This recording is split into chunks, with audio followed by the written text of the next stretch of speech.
As I mentioned in the introductory chapter, the Chinese sense of cultural and moral superiority led to a profound lack of curiosity about the outside world, so much so that in 1793, when Lord Macartney arrived in China bearing a letter and exquisite gifts from King George III, he was dismissed brusquely. Emperor Qianlong turned down the British request for accessing more ports for trade and for establishing a diplomatic mission in Beijing. He replied to King George, "We have never valued ingenious articles, nor do we have the slightest need of your country's manufactures. Therefore, O King, as regards your request to send someone to remain at the capital, while it is not in harmony with the regulations of the Celestial Empire, we also feel very much that it is of no advantage to your country." As we shall see in Chapter 3, this sense of arrogance and willful ignorance of the outside world would cost China dearly in the 19th century. But for the moment, we will look at when the Americans first arrived in China. The first encounters between the Americans and the Chinese were through commerce and religious activities. As early as 1784, the American ship the Empress of China reached Canton and purchased tea, silk, and porcelain from China. In return, the Chinese bought ginseng and Spanish silver dollars from the Americans.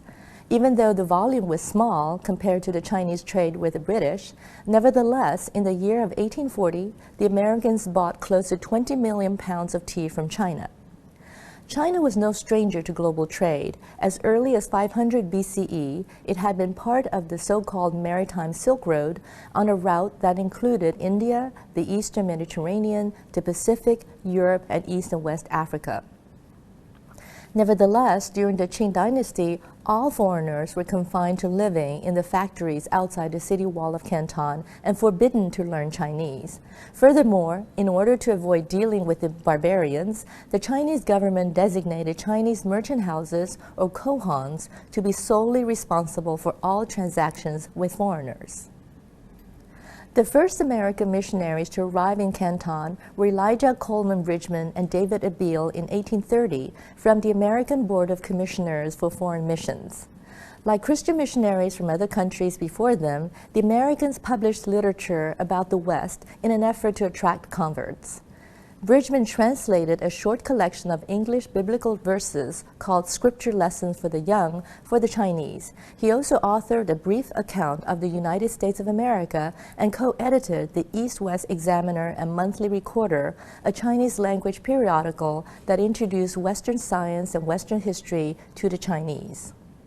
By the mid-19th century, there were over 100 publications by the missionaries in China, and these provided the main source of information for Chinese intellectuals about the West. Xu Jiyu, financial commissioner of Fujian, published a short account of the maritime circuit, Yinghuan Zhilue, in 1848, based on these sources. Xu regarded the United States as a historically unique state, one without a monarchy, and one where the public institution was said to belong to the people.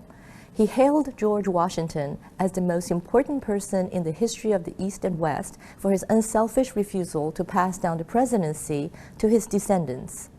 Qing Mandarin Wei Yuan, in his 1843 Treatise of the Sea Kingdoms, 海国图志, appraised the American political system and the principle of majority rule to be fair and well constructed. In particular, he approved of the popular electoral system and the imposition of term limits. Missionary proselytizing can have totally unintended consequences as well, and one of the most violent and devastating civil war that nearly toppled the dynasty, the Taiping Rebellion, was inspired by the words of an American missionary. Hong Shouchuan, a mid-19th century young scholar who failed repeatedly at the civil service exams, read the pamphlets prepared by the American Baptist missionary Issachar Roberts. In a feverish state of despondence, Hong dreamt that he was actually the younger brother incarnate of Jesus. In 1850, from his base in southwest China, Hong created the heavenly kingdom of great peace and aimed to topple the Qing state.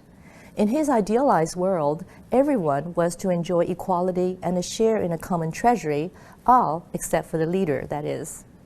Hong was a charismatic preacher and attracted millions of followers.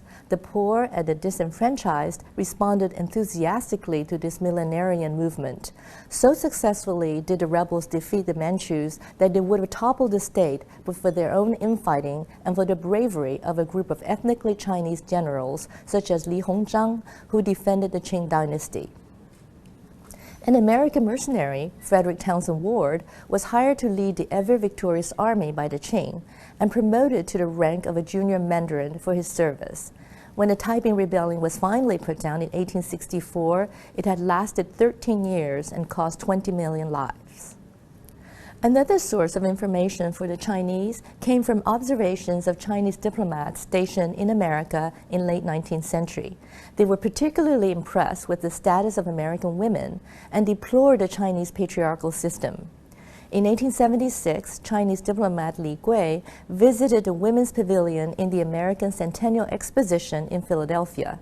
He wrote, "These women do not have the manner of girls who are kept at home, but the spirit of men. I greatly respect and like them.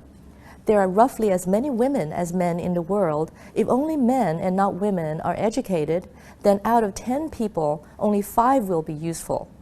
China is just the opposite. Regarding women as inferior and drowning infant girls cannot be stopped by means of persuasion or prohibitions. I say they are caused by nothing other than the decay of women's education." China in the mid-19th century not only faced internal rebellions, one of which was spurred by American missionary activity, it was also battling external aggression in the form of Western military encroachment.